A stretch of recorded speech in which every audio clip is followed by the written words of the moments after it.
Assalamualaikum warahmatullahi wabarakatuh. Kami dari kelompok 1 yang beranggotakan 2 orang, yaitu saya sendiri Lestari Wijayanti dan Siti Syara Fauzia. Di sini kami akan menjelaskan sedikit mengenai makhluk hidup dan lingkungan. Pemateri pertama yaitu saya sendiri. Selamat mendengarkan. Ciri-ciri makhluk hidup. Secara umum, ciri makhluk hidup adalah sebagai berikut. Yang pertama, bernapas. Tentunya makhluk hidup adalah makhluk yang bernapas, yang merupakan proses menghirup oksigen dari lingkungan dan mengeluarkan gas karbon dioksida dari tubuh. Yang kedua adalah bergerak, seperti halnya manusia dan hewan yang dapat bergerak bebas atau berpindah tempat. Untuk bergerak, manusia dan hewan memerlukan sarana untuk bergerak yang disebut alat gerak. Yang ketiga adalah tumbuh. Tentunya makhluk hidup pasti akan mengalami pertumbuhan. Selanjutnya itu berkembang biak. Tujuan dari berkembang biak atau reproduksi adalah untuk melestarikan jenisnya dari individu berkembang menjadi banyak individu. Selanjutnya, makan. Makan dan air adalah kebutuhan bagi semua makhluk hidup. Makanan berfungsi untuk menghasilkan energi, pertumbuhan, dan mengganti sel tubuh yang rusak. Sedangkan air berfungsi sebagai zat pelarut di dalam tubuh. Selanjutnya, kebutuhan makhluk hidup. Yang pertama tentunya makanan. Makhluk hidup memerlukan makanan sebagai sumber energi bagi makhluk hidup. Tanpa makanan, makhluk hidup akan mati. Yang kedua adalah air. Makhluk hidup juga membutuhkan air. Air berfungsi agar tubuh tidak mengalami kekeringan atau dehidrasi. Yang ketiga, udara. Makhluk hidup tentunya membutuhkan udara untuk bernapas. Tanpa udara, makhluk hidup akan mati. Udara yang dibutuhkan makhluk hidup adalah udara yang bersih. Yang keempat, cahaya matahari. Makhluk hidup membutuhkan cahaya matahari. Cahaya matahari dibutuhkan hewan dan manusia untuk menghangatkan tubuhnya, menerangi lingkungan, dan untuk mengeringkan berbagai benda. Tumbuhan memerlukan cahaya matahari untuk melakukan proses fotosintesis. Yang kelima adalah tempat tinggal. Makhluk hidup membutuhkan tempat tinggal. Manusia membutuhkan rumah sebagai tempat perlindungannya. Hewan dan tumbuhan pun membutuhkan tempat untuk berlindung. Tempat tinggal hewan biasa disebut kandang atau sarang. Tumbuhan menggunakan tanah dan air sebagai tempat tinggalnya. Selanjutnya, habitat makhluk hidup. Habitat adalah suatu area lingkungan atau tempat yang dihuni oleh berbagai spesies makhluk hidup. Habitat terdiri dari faktor fisik seperti tanah, lalu terdapat juga suhu, sinar matahari, serta faktor biotik, ketersediaan makanan, dan lain-lain.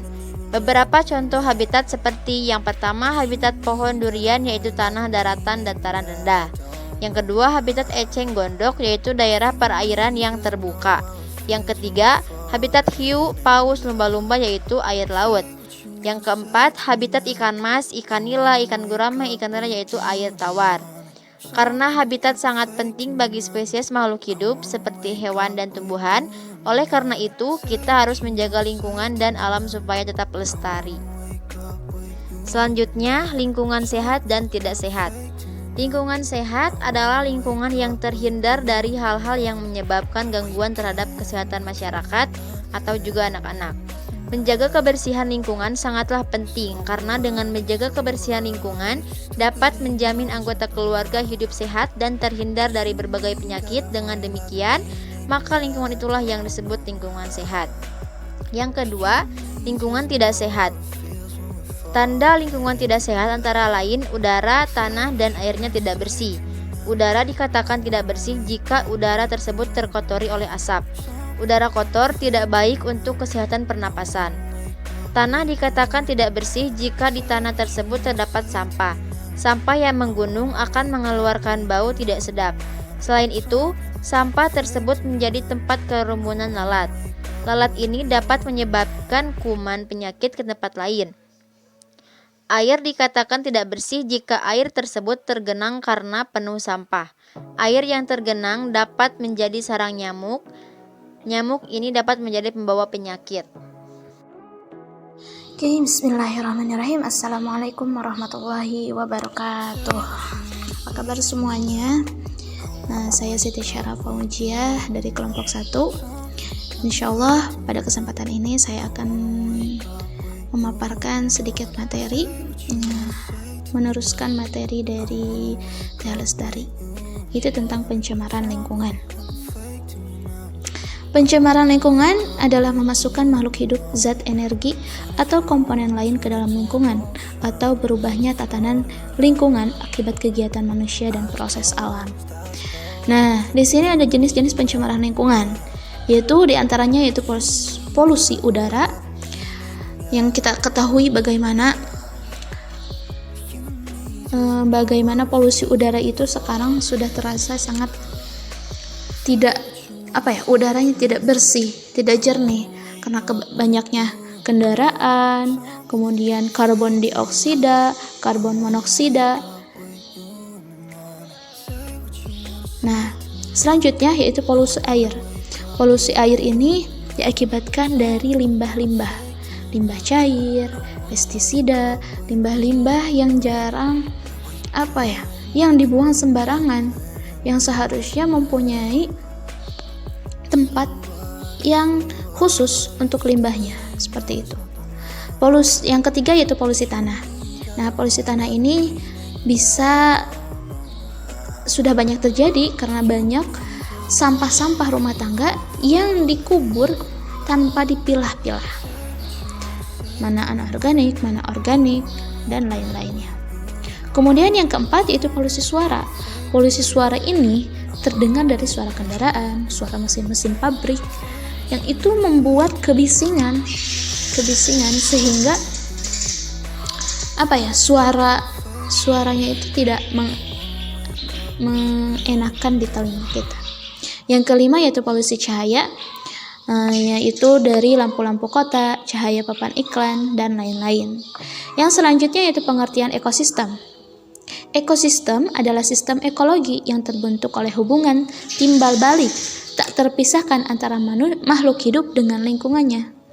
Nah, ekosistem ini penggabungan dari setiap unit biosistem yang melibatkan interaksi timbal balik antara organisme dan lingkungan fisik sehingga aliran energi manusia menuju kepada suatu struktur biotik tertentu terjadi suatu siklus materi atau organisme dan anorganisme.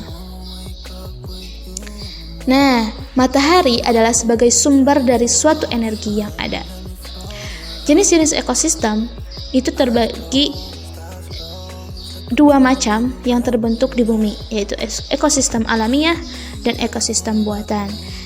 Ekosistem alamiah yaitu tercipta dengan sendirinya tanpa ada campur tangan dari manusia. Contohnya yaitu ekosistem laut dan sungai. Yang kedua yaitu ekosistem buatan. Nah, ekosistem buatan ini adalah dengan adanya campur tangan sebaliknya dari ekosistem alamiah. Nah, contohnya yaitu sawah, ladang, kemudian kebun binatang, dan lain-lain. Yang kedua yaitu faktor-faktor yang mempengaruhi ekosistem. Yang pertama yaitu penggunaan bahan kimia. Sekarang ini banyak kegiatan manusia yang menggunakan bahan kimia, seperti meningkatkan hasil pertanian itu dengan bahan kimia, memupuk, memberantas, ataupun memupuk kemudian memberantas hama, itu adalah penggunaan bahan kimia. Yang kedua yaitu penebangan hutan. Penebangan hutan ini bisa menjadi pengaruh berubahnya ekosistem, yaitu dilakukan penebangan hutan yang dilakukan secara besar-besaran tanpa terkendali, terjadilah hutan gundul. Nah, dari penebangan hutan ini pasti akan adanya banjir, erosi, dan tanah longsor. Ini yang mempengaruhi rusaknya ekosistem. Yang ketiga yaitu pemburuan liar. Tentu pemburu liar mereka mungkin tidak ada rasa, hilang rasa kemanusiaan, rasa kehewanan. Nah, jadi yang seharusnya kita merawat kemudian merawat agar tidak punah, ini malah dibunuh, diburu tanpa ada rasa kehewanan. Yang keempat yaitu penggunaan kendaraan bermotor. Nah, bagi para pengguna bermotor, ini adalah penggunaan kendaraan bermotor yaitu dengan bahan bakar berupa bensin dan solar. Pembakaran bahan bakar menyebabkan polusi udara. Pembakaran tersebut menghasilkan gas karbon dioksida. Yang ketiga yaitu pembuangan limbah sampah. Sampah-sampah yang tidak terlalu benar, terjadilah kerusakan lingkungan. Berbau busuk, kotor, sungai yang demikian merupakan hasil pembuangan sampah dan limbah di sungai. Lingkungan sangat rusak dan hewan yang hidup di dalamnya mati. Jadi itu adalah faktor-faktor yang mempengaruhi rusaknya ekosistem. Yang pertama yaitu penggunaan bahan kimia, penebangan hutan, pemburuan liar, penggunaan kendaraan bermotor, dan pembuangan limbah sampah. Yang selanjutnya yaitu hubungan antar makhluk hidup dan rantai makanan. Hubungan antar makhluk hidup yang disebut simbiosis. Yang telah kita ketahui ada 3 simbiosis, yaitu simbiosis mutualisme, simbiosis parasitisme, dan simbiosis komensalisme. Simbiosis mutualisme adalah bila dua spesies makhluk hidup bersama-sama, masing-masing mendapatkan keuntungan, dan kedua populasi dapat berkembang dengan baik. Tetapi jika keduanya terpisahkan, masing-masing tidak dapat menjalankan hidup dengan baik. Contohnya, simbiosis antara kerbau dan burung jalak. Burung jalak memperoleh makanan berupa serangga-serangga kecil yang menempel pada tubuh kerbau, sedangkan kerbau diuntungkan dengan hilangnya serangga-serangga kecil yang mengganggu tubuhnya. Yang kedua yaitu simbiosis parasitisme. Simbiosis parasitisme adalah hubungan antar makhluk hidup yang hanya menguntungkan salah satu pihak. Contohnya yaitu tanaman benalu yang menempel pada pohon lain. Yang ketiga yaitu simbiosis komensalisme, yaitu hubungan antar makhluk hidup yang menguntungkan satu pihak sedangkan pihak lainnya tidak diuntungkan dan tidak dirugikan. Contohnya yaitu simbiosis antara tanaman anggrek dengan pohon inangnya. Yang selanjutnya yaitu rantai makanan. Disebut juga jaringan makanan, adalah suatu ekosistem makhluk hidup, yaitu yang perpindahan energi makanan dari suatu sumber daya tumbuhan melalui seri organisme atau melalui jenjang makan, di mana suatu organisme memakan satu sama lain untuk mendapatkan energi dan nutrisi. Dalam rantai makanan terdapat 3 macam,